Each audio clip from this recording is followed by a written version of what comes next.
Good morning everyone. Welcome to Pioneer Convent School. 6th standard SST. Topic is going on new empires and kingdoms. So students, new empires and kingdoms से पहले आपने Mauryan Empire and King Ashoka के बारे में पढ़ा. We are studying ancient history. तो Mauryan Empire के बाद जब Mauryan Empire का डिक्लाइन हुआ तो कुछ न्यू एम्पायर्स और किंगडम्स इमर्ज हुए. एंड न्यू एम्पायर्स में आपने स्टडी किया है गुप्ता एम्पायर को, एंड किंगडम्स में आपने स्टडी किया हर्षवर्धना एक्सेट्रा. तो जो ये new empires and kingdom politically emerge हुए, न्यू किंगडम्स एग्जिस्टेंस में आई, आज हम पढ़ेंगे कि how were these kingdoms administered, कि ये जो न्यू किंगडम्स थी, न्यू एम्पायर्स थे, इनमें एडमिनिस्ट्रेशन कैसे होता था, इनको कैसे चलाया जाता था. तो one line is there for you, same as the earlier king. जैसे पहले किंग्स हुए हैं, जैसे मौर्यन एम्पायर में कुछ किंग्स हुए हैं, जैसे उनका एडमिनिस्ट्रेशन चलता था वैसे ही इनका भी चलता था. तो आप कहेंगे, अब आपके माइंड में ये क्वेश्चन मार्क आएगा कि अगर same as the earlier king था तो फिर हमें इसे फिर से क्यों पढ़ाया जा रहा है. तो same as the earlier king कुछ क्वालिटीज थी और कुछ क्वालिटीज एड ऑन हुई थी. तो जो बिल्कुल सेम थी वो क्या क्वालिटी थी एडमिनिस्ट्रेशन में, कि land revenue remained important for these rulers. जैसे पुराने रूलर्स हुए हैं मौर्यन टाइम में, उनकी तरह जो ये गुप्ता एम्पायर के रूलर्स थे या जो ये न्यू एम्पायर किंगडम्स के जो रूलर्स थे, उनके लिए भी लैंड रिवेन्यू सबसे इम्पॉर्टेंट सोर्स ऑफ इनकम था. नेचुरली उस टाइम कोई इंडस्ट्रीज तो थी नहीं, सॉफ्टवेयर हार्डवेयर इंजीनियरिंग नहीं थी. वहाँ पे सिर्फ लैंड ही एक बेसिक यूनिट होती थी जिसकी इनकम से पूरा किंगडम चलता था. तो जो लैंड रेवेन्यू था वही इंपॉर्टेंट रहा इन रूलर्स के लिए भी. And the village remained the basic unit of administration, और जो एडमिनिस्ट्रेशन का बेसिक यूनिट था वो विलेज था. यहाँ पे बेसिक यूनिट का मतलब है कि स्मॉलेस्ट यूनिट विलेज होती थी. एक विलेज हुआ, फिर कुछ विलेजेस को कंबाइन करके एक और यूनिट बना दिया जाता था, इस तरीके से. लेकिन जो स्मॉलेस्ट यूनिट थी, जो बेसिक यूनिट थी एडमिनिस्ट्रेशन की, वो विलेज होती थी. इससे स्मॉल यूनिट और कोई भी नहीं होता था. देन कुछ न्यू डेवलपमेंट्स हुई. ये तो रहा कि जो पुराने किंग्स की तरह एडमिनिस्ट्रेशन का पॉइंट था, लेकिन न्यू डेवलपमेंट्स क्या हुई. Kings adopted a number of steps to win the support of men who were powerful. अब जैसे हर विलेज में कोई ना कोई पावरफुल लोग थे, कोई पर्सन बहुत फिनेंशियली रिच था, स्ट्रांग था, तो किंग को लगा कि ऐसे लोगों के साथ अगर मैं फ्रेंडशिप कर लूँ, अलाइनमेंट कर लूँ, तो मेरी किंगडम को बेनिफिट होगा. कोई पर्सन फाइटिंग में बहुत अच्छा था, तो किंग को लगा कि इस फाइटिंग पर्सन को मैं अपने साथ अपनी आर्मी में अटैच कर लूँ तो मुझे बेनिफिट होगा. तो इसलिए किंग ने बहुत सारे स्टेप्स ऐसे अडॉप्ट किए कि पावरफुल लोगों को वो उनका सपोर्ट ले सके. जो फिनेंशियली रिच होगा वो किंगडम को फिनेंशियली सपोर्ट करेगा, जो वैसे फिजिकली पावरफुल होगा वो उनको आर्मी में हेल्प करेगा. तो एक तरीके से ये बिल्कुल न्यू डेवलपमेंट हुई थी न्यू एम्पायर्स एंड किंगडम के एडमिनिस्ट्रेशन में, कि जो लोकल लोग थे, जो पावरफुल थे, उनको अपने साथ अटैच किया जाने लगा. और इन पावरफुल लोगों को अटैच क्यों किया गया, वाई दे वर अटैच्ड. इनको अटैच करने का रीज़न ये भी था कि किंग को लगता था कि अगर मैं इन्हें अपने साथ अटैच नहीं करूँगा तो कल को ये मेरे अगेंस्ट यूनिटी बनाकर मुझे डिफीट कर सकते हैं, मुझे डीथ्रॉन कर सकते हैं. मीन्स मुझसे मेरा जो किंगडम है वो ये छीन सकते हैं. इसलिए भी वो पावरफुल लोगों के साथ अलाइनमेंट करने लगे थे. इसके अलावा न्यू एम्पायर एंड किंगडम्स में एडमिनिस्ट्रेशन में और भी बहुत सारे चेंजेस हुए थे जो हम वन बाय वन देखेंगे. सबसे इम्पॉर्टेंट चेंज जो हुआ था कि some important administrative post were now hereditary. कुछ इम्पॉर्टेंट जो एडमिनिस्ट्रेशन से रिलेटेड पोस्ट थी उनको हेरिडिटरी कर दिया गया था. हेरिडिटरी मतलब जो पोस्ट आज किसी एक पर्सन के पास है वो उसके बेटे को मिलेगी, उसके बाद वो उसके बेटे को मिलेगी. मीन्स वो उनकी फैमिली पोस्ट हो गई है. अब वो पोस्ट उनकी फैमिली से बाहर नहीं जा सकती. That is called hereditary. तो ये जो बहुत इंपॉर्टेंट स्टेप लिया गया, चेंज आया, इसके एडवांटेजेस भी थे, इसके डिसएडवांटेजेस भी थे. एडवांटेज क्या था कि राजा को ये क्लियर हो गया था कि ये जो फैमिली है ये लॉन्ग टाइम तक मेरे लिए लॉयल रहेगी. मतलब आज एक फादर लॉयल है, कल उसका बेटा लॉयल रहेगा, फिर आगे, तो उनकी जो लॉन्ग टर्म लॉयलिटी थी वो राजा के लिए इंश्योर्ड हो गई थी। और क्या बेनिफिट हुआ, अब किसी फादर के पास कोई इंपॉर्टेंट पोस्ट है और उनके घर में जो छोटा बच्चा है वो कॉन्टिन्यूसली अपने फादर को वो काम करता हुआ देख रहा है, वो उस एनवायरनमेंट में है, तो वो अपने आप ही ट्रेंड होता चला जाएगा, अपने आप एक्सपर्ट हो जाएगा, उसको किसी और ट्रेनिंग की नीड नहीं रहेगी। और किंग को ऑल द टाइम ट्रेंड और एक्सपर्ट पर्सन्स मिलते चले जाएंगे। और क्या एडवांटेज था, ये तो दो एडवांटेज थे जो किंग के लिए थे। जो फैमिली थी, जिस फैमिली में वो पोस्ट मिली, उनको क्या एडवांटेज था, उनको लाइफ लॉन्ग सिक्योरिटी मिल गई कि आगे उनको कुछ भी जॉब सर्च करने की नीड नहीं है, वो जॉब उनकी फैमिली में कंटिन्यू रहेगी। अब डिसएडवांटेज भी था इस पोस्ट का। क्या डिसएडवांटेज था कि लैक ऑफ मेरिट हो गया। मींस अब जैसे कोई फादर बहुत अच्छा, जिसको फिनेंस की नॉलेज है, बहुत अच्छी इकोनॉमिक्स की नॉलेज है, जो बहुत अच्छा फिनेंस मिनिस्टर हो सकता है, जरूरी तो नहीं है कि उसके बेटे में भी वही सेम क्वालिटीज हो, तो लेकिन पोस्ट हेरिडिटरी हो गई, पोस्ट उसके बेटे को मिलेगी ही मिलेगी, चाहे उसमें वो मेरिट, वो क्वालिटी है या नहीं है। तो ये इसका डिसएडवांटेज था। सेकंड डिसएडवांटेज था कि जिस फैमिली में वो पोस्ट है, उस फैमिली की कई बार इतनी एक्सेस पावर हो जाती थी कि वो किंग को ही ओवर रूल कर देते थे, किंग को हटा के खुद किंगडम ले लेते थे। तो ये डिसएडवांटेजेस भी थे।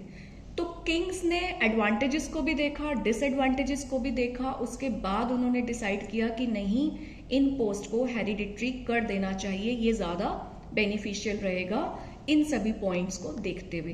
तो कुछ इंपॉर्टेंट एडमिनिस्ट्रेटिव पोस्ट जो कि मौर्यन एम्पायर में हेरिडिटरी नहीं थी, वो न्यू किंगडम्स में, न्यू एम्पायर्स में हेरिडिटरी कर दी गई। तो आई होप आपको ये फर्स्ट पॉइंट बहुत अच्छे से समझ आ गया होगा। इसका एग्जाम्पल है द पोइट हरिसेना। आपको पता होगा, आपने स्टडी किया होगा कि समुद्रगुप्त के पोइट थे हरिसेना, जिन्होंने प्रयाग प्रशस्ति लिखा था। पोइट हरिसेना वॉज महादंडनायक, वो महादंडनायक, इंग्लिश में इस पोस्ट को हम कहेंगे चीफ जुडिशियल ऑफिसर। जैसे आजकल के टाइम में जजेस होते हैं, तो वो चीफ जुडिशियल ऑफिसर थे, लाइक हिज फादर, अपने फादर की तरह। क्योंकि उनके फादर के पास ये पोस्ट थी, तो वो हरिसेना को भी वो पोस्ट मिल गई, चाहे वो कैपेबल थे या वो कैपेबल नहीं थे, this we don't know. Second, sometimes one person held many offices. Second जो डेवलपमेंट हुई, सेकंड जो चेंज आया एडमिनिस्ट्रेशन में, वो ये था कि एक ही पर्सन को ज्यादा पोस्ट और ज्यादा ऑफिसेस, या आप कह सकते हैं कि ज्यादा पोर्टफोलियो दे दिया गया। ठीक है, बिसाइड्स बीइंग अ महादंडनायक, एक दंडनायक होने के अलावा हरिसेना और क्या क्या थे, हरिसेना वॉज अ कुमार अमात्या। कुमार अमात्या एक पोस्ट होती है जिसका मीनिंग होता है इंपॉर्टेंट मिनिस्टर। तो अब आप काउंट करते जाइए। हरिसेना सबसे पहले एक पोइट थे, नंबर 1, एक पोर्टफोलियो। सेकंड पोर्टफोलियो वो महादंडनायक मींस चीफ जुडिशियल ऑफिसर भी थे। थर्ड पोर्टफोलियो वो एक कुमार अमात्य, एक इंपॉर्टेंट मिनिस्टर थे। एंड फोर्थ, असंधि विग्रहिका मींस वो वॉर एंड पीस मिनिस्टर थे। किसी भी दूसरी किंगडम के साथ जब वॉर होती है, पीस या पीस मेंटेन करना होता है, तो उसके जो लीडर थे उसको कहते हैं संधि विग्रहिका। तो एक ही पर्सन के पास 4-4 पोर्टफोलियो हुआ करते थे। इसका भी रीजन क्या था कि किंग को एक टाइम में बहुत सारे अलग अलग लोगों से डील नहीं करना पड़े, तो वो देखते थे कि किस पर्सन में कितनी कैपेसिटी है, कितनी कैपेबिलिटी है, उसके अकॉर्डिंग उनको ज्यादा पोस्ट भी दे दी जाती थी, जो कि मौर्यन एम्पायर के टाइम में नहीं था। स्टूडेंट्स, आपने ये माइंड में रखना है कि हम जो ये एडमिनिस्ट्रेशन स्टडी कर रहे हैं, ये हम पहले के किंग्स के कंपैरिजन में स्टडी कर रहे हैं। तो पहले ये दोनों पॉइंट्स नहीं थे जो कि न्यू एम्पायर एंड किंगडम्स में आए। अगर बिल्कुल सब कुछ सेम ही होता एडमिनिस्ट्रेशन पहले वाले किंग्स का, मौर्यन टाइम का और अब का, तो फिर तो हमें पढ़ने की नीड ही नहीं थी। थर्ड इंपॉर्टेंट डेवलपमेंट हुई थी, important men probably had a say in local administration. You need to understand this line कि लोकल एडमिनिस्ट्रेशन में से होना मीन्स इसका क्या मतलब है कि इंपॉर्टेंट जो मेन होते थे, जो एक विलेज के, नगर के, सोसाइटी के, जो पावरफुल, रिच, फिनेंशियली रिच, जिनके बिजनेस बहुत अच्छे थे, या जो मतलब कि किसी ग्रुप के लीडर थे, या कोई आर्ट एंड क्राफ्ट का चीफ पर्सन था, या जो कोई बहुत अच्छा स्क्राइब्स मीन्स बहुत अच्छा राइटर था, उनको लोकल एडमिनिस्ट्रेशन में से मिलता था, मीन्स पावर मिलती थी। वो अपनी बात कह सकते थे, वो अपने रूल्स रेगुलेशन बना सकते थे, इम्प्लीमेंट कर सकते थे। ये इस लाइन का मीनिंग है। अब हम इसको स्टडी करेंगे। दीज इंक्लूडेड द नगर श्रेष्ठी। ये जो वर्ड होते हैं ना, नगर श्रेष्ठी, ये आपको लर्न कर लेने चाहिए क्योंकि ये आपके कॉम्पिटिटिव एग्जाम में भी आपको हेल्प करेंगे।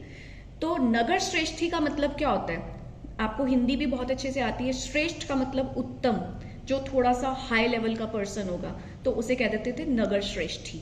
अब कौन होता था ये नगर श्रेष्ठी? जैसे कि कोई चीफ बैंकर या chief merchant of the city, मतलब कि सिटी का कोई बहुत rich powerful merchant, merchant means आपको पता है व्यापारी, या चीफ बैंकर। ये आजकल के टाइम के बैंक वाला बैंकर नहीं है, उस टाइम ऐसे बैंक्स नहीं हुआ करते थे आजकल की तरह। चीफ बैंकर मीन्स जिसके पास ज्यादा पैसा होता था, जो लोगों को पैसा इंटरेस्ट पे दे सकता था, एक्स्ट्रा मनी होती थी, उसको चीफ बैंकर कह दिया जाता था। तो ये जो इंपॉर्टेंट मैन थे, इसमें कौन कौन आते थे?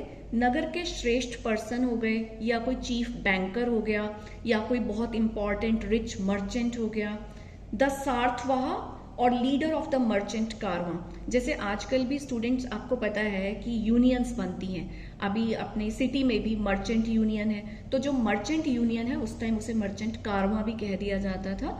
उसका जो लीडर होता है, उस पोस्ट का नेम था सार्थवाह। आपको ये पोस्ट के नेम बहुत अच्छे से माइंड में सेट कर लेने चाहिए। तो इन इंपॉर्टेंट मैन के अंदर आते थे नगर श्रेष्ठी, चीफ बैंकर, मर्चेंट, सार्थवाह, प्रथमा कुलिका। प्रथमा कुलिका होते हैं जो क्राफ्ट मैन का लीडर होता है, जो आर्ट पर्सन्स होते हैं, आर्ट इफेक्ट्स बनाते हैं, उनके लीडर, और हेड ऑफ द कायस्थ और स्क्राइब। स्क्राइब होते हैं जो अच्छा लिख लेते हैं, राइटिंग वाइज जो अच्छे होते हैं, उनके जो लीडर थे वो इंपॉर्टेंट मैन में आते थे। और आपको पहले ही बताया था ना कि किंग्स ने अडॉप्ट किया था number of steps to win the support of men who were powerful. तो ये सारे पावरफुल लोग हैं जो मैंने अभी आपको बताए हैं। इन सारे पावरफुल लोगों की पोस्ट नेम आप अपने माइंड में सेट कर लिए। तो इन सबको लोकल लेवल पे किंग कुछ पावर दे देते थे कि आप अपनी रोड्स का, अपने जो थोड़ा सा रिवेन्यू कलेक्ट करना है, आपके आसपास के जो लोगों का एडमिनिस्ट्रेशन है वो आप हैंडल कर लो। क्योंकि इनको लोकल लेवल पे एडमिनिस्ट्रेशन दे दिया जाता था ताकि किंग अपनी किंगडम के एक्सपेंशन के बारे में थोड़ा सा और टाइम निकाल सके। वो बड़े काम करेगा और छोटे कामों को इंपॉर्टेंट मैन में डिवाइड कर दिया गया ताकि किंग इन छोटे छोटे कामों से फ्री हो जाए। अब इसके बेनिफिट्स भी थे लेकिन इसके नुकसान भी थे। नुकसान क्या था? These policies were reasonably effective, कि ये जो पॉलिसीज थी ये बहुत इफेक्टिव रही। ठीक है, ये तीनों पॉइंट्स को कंसीडर करके कहा जा रहा है कि ये पॉलिसीज तीनों इफेक्टिव रही। पोस्ट हेरिडिटरी कर दी, एक पर्सन को ज्यादा पोस्ट दे दी, इंपॉर्टेंट मेन को एडमिनिस्ट्रेशन में पार्टिसिपेशन दे दिया, तो ये इफेक्टिव रहा किंग के लिए। बट सूनर और लेटर, लेकिन थोड़ा जल्दी या थोड़ा देर से, सम ऑफ दीज पावरफुल मैन, ये जो पावरफुल मैन थे, जितने भी यहाँ पे पावरफुल मैन आपको मैंने बताए हैं, दे ग्रू स्ट्रॉन्ग इनफ, वो थोड़े जब वो ज्यादा स्ट्रांग हो जाते थे to set up independent kingdom, तो वो अपनी इंडिपेंडेंट किंगडम बनाने की तैयारी कर लेते थे। फिर वो किंग को ओवर रूल कर लेते थे। और हमारी एंशियंट हिस्ट्री में कॉन्टिन्यूसली ये सीक्वेंस, ये सीरीज चलता आ रहा है। जैसे कि अभी आपने चालुक्याज और पल्लवा को पढ़ा और हम ये चालुक्य और पल्लवा का एडमिनिस्ट्रेशन पढ़ रहे हैं।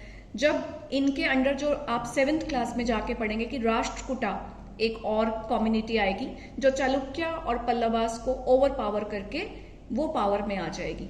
तो ये चलता रहता था एडमिनिस्ट्रेशन के अंदर कि जब इनकी पावर बढ़ जाती थी तो ये किंग को भी कुछ नहीं समझते थे, ये किंग को भी हटा के उसकी सीट ले लेते थे। तो स्टूडेंट, अभी तक हमने आज ये पढ़ा कि how were these kingdoms administered. ठीक है, इसमें 3 ही मेन पॉइंट्स हैं जो आपने लर्न करने हैं। Number 1, some important administrative post were now hereditary. इसके एडवांटेजेस और डिसएडवांटेजेस भी आपने लर्न करने हैं। फिर जो इसका एग्जाम्पल है हरिसेना, उसके पास कौन कौन सी पोस्ट थी ये आपने लर्न करना है। सेकेंड नंबर में एक पर्सन को ज्यादा पोर्टफोलियो, ज्यादा ऑफिसेस दे दिए जाते थे। थर्ड नंबर है कि इंपॉर्टेंट मैन को लोकल एडमिनिस्ट्रेशन में पार्टिसिपेशन दिया गया। उसके बेनिफिट थे कि किंग को अपने लिए टाइम मिल जाता था, और उसका जो ड्रॉबैक था वो ये था कि कई बार ये ज़्यादा पावरफुल हो जाते थे, तो ये किंग को भी डिफीट करके अपना इंडिपेंडेंट किंगडम बना लेते थे।